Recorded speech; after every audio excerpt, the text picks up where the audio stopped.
Hello, welcome TCI family. Sorry about being a minute late here on the broadcast opening. Merry Christmas, everybody. We're what? Merry Christmas. Oh, Merry whoa! Everybody watching. Yay! I think we're 2 days from countdown, or 1 day and a wake up. Technically, yeah, 1 day and a wake up. You're like 1 day and a wake up. That sounds like something you say in prison. It is. I might have spent a little time there in my life. Maybe a little more than I wanted to. Christmas. Wow. It's so fast. It's upon us. Last week we had our family Christmas with me and Cece here, who's hiding out of the screen and dodging us up in Eaton. Anyway, somewhere up in the mountains. And then we had some other family come up and join us. And so it was just a magnificent time.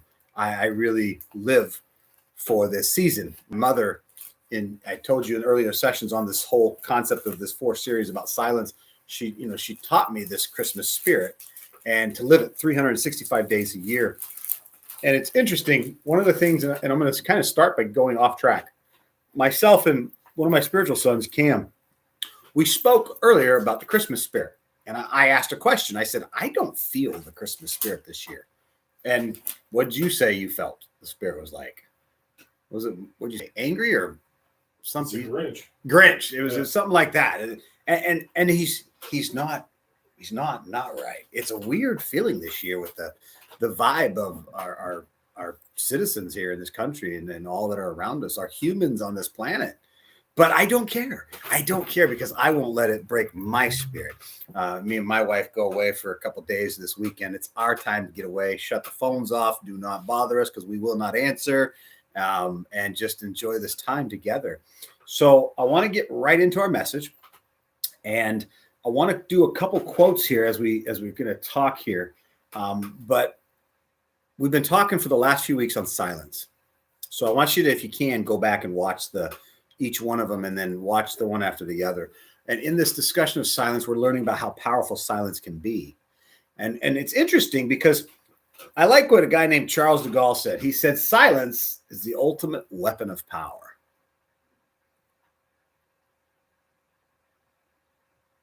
I never learned this lesson. I don't know if you know this or not, but I like to talk. I like to talk a lot. Some people think I talk too much. Funny thing is, in sales, it's actually not what you say, it's what you don't say that actually makes the sale. It is getting a person that you want to go to the right. If you tell them to go to the right, they're not going to go right. It's the silence. So people always say, well, how did you become really 90% closing in-home sales? Like, not heard of. How do you do that?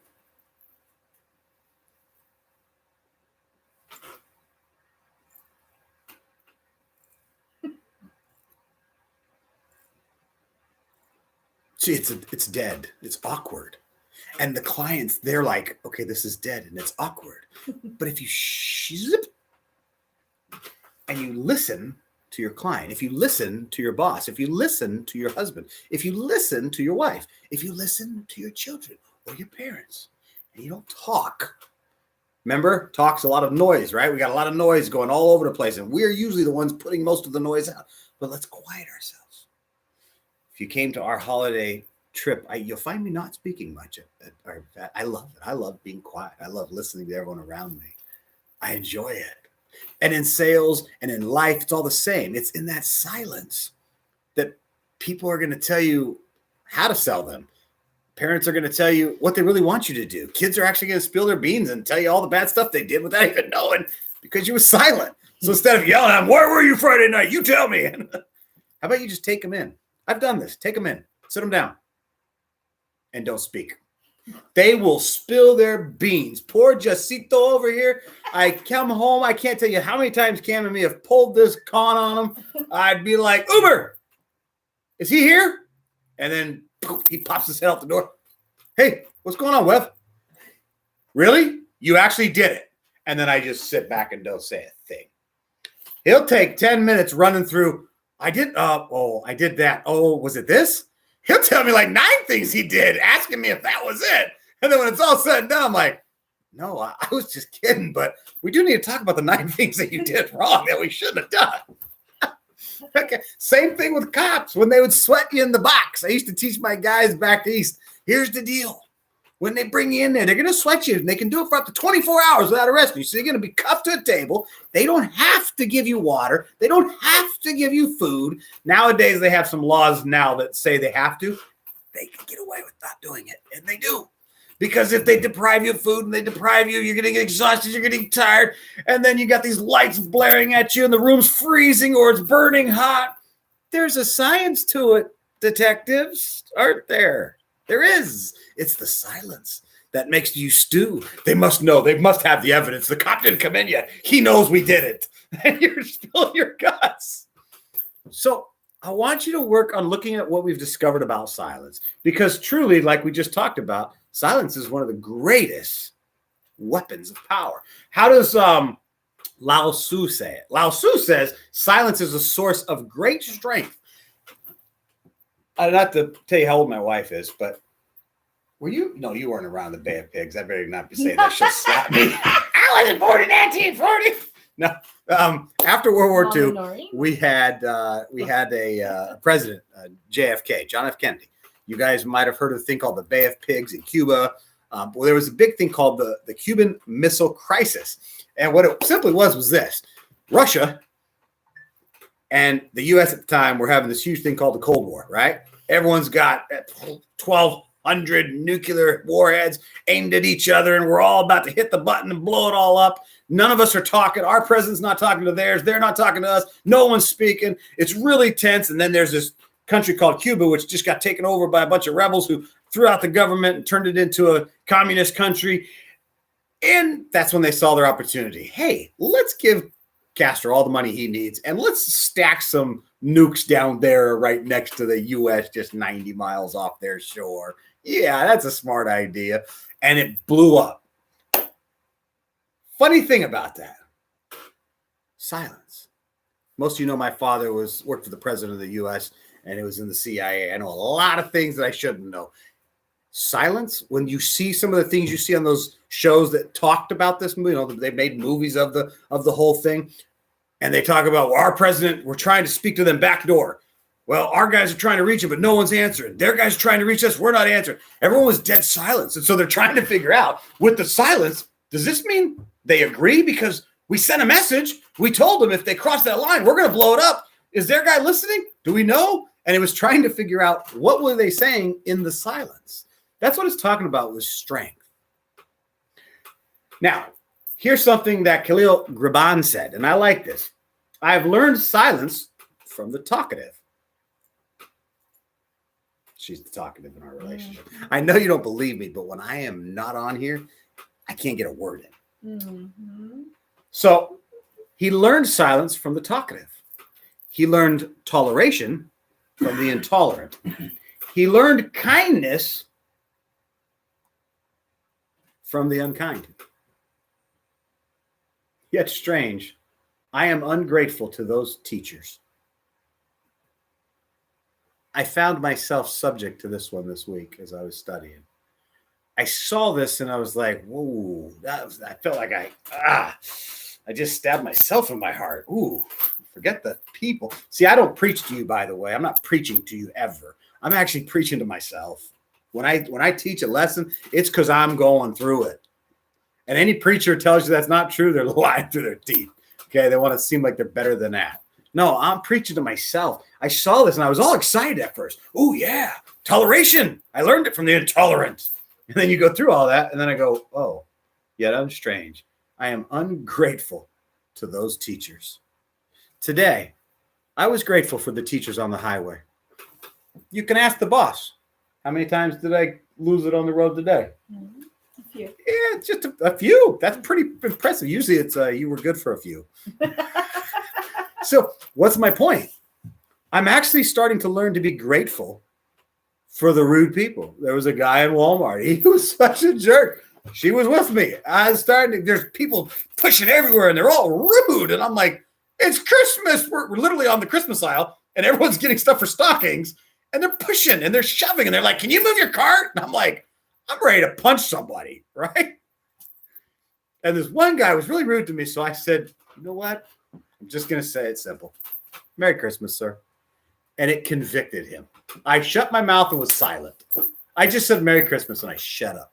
Why? Because in the silence, there is great strength. In that silence, it is a weapon of power. And I just stared at him. And in that 3 to 4 second moment, he's looking at my eyes. I'm looking at his. No, we weren't holding hands. But then all of a sudden, he felt compelled to say, that was not nice of me. In the power, I found strength and power in silence. And I got a person to apologize without me saying, because I'll be honest with you, normally I'd be like, it's freaking Christmas. Maybe you could be nice. Mr. Positive is also the beast. They're the same person. But I'm trying to improve myself. And this whole enlightened moment that I had in the mountains has shined a lot of light into my life. It's next week, I'm looking forward to the close. It's something I do every year. The message I try to, at the end of each year, work on the silent message and do it over a period of December and then wind our year down. And so I love this one lady. And as I close, I'm going to end with her quote. Her name is Mother Teresa. Now, does that mean I promote the Catholic Church? Not at all. The Catholic Church is an exclusive organization. I probably shouldn't even say that, but we're not exclusive. We're inclusive. But it doesn't mean certain things in groups don't do good things. Okay, so you can't throw the baby out with the bathwater. Mother Teresa, if you don't know anything about her, Google her and find out. This was an amazing thing that she did in India, Calcutta, some of the worst places you've ever been. And she had this orphanage for children. And she had people coming to her this one year, major people. It was huge rock band leaders and politicians, all these people. And what it was for an anti-war seminar in a stadium. And all these guest speakers were about anti-war, anti-war. And she said, I will never do anything that promotes war. But if you guys ever decide to have a conference on peace and you have a peace rally, let me know. I'd love to come to that. And the guy tells her, hey, whoa, Mother Teresa, we are doing that. That's what this is. It's an anti-war, which means peace. And she says, the fact that you even spoke the words war makes me think of war. Why don't we focus on just the positive and focus on it's a peace rally and what peace does and how good peace is and what can come from peace. And that's stuck in my head forever. Wait a second, just that mere thought of it. So let's see what she said about silence. She said, we need to find God, and he cannot be found in noise and restlessness. Now, I want to pause there because I don't agree with that.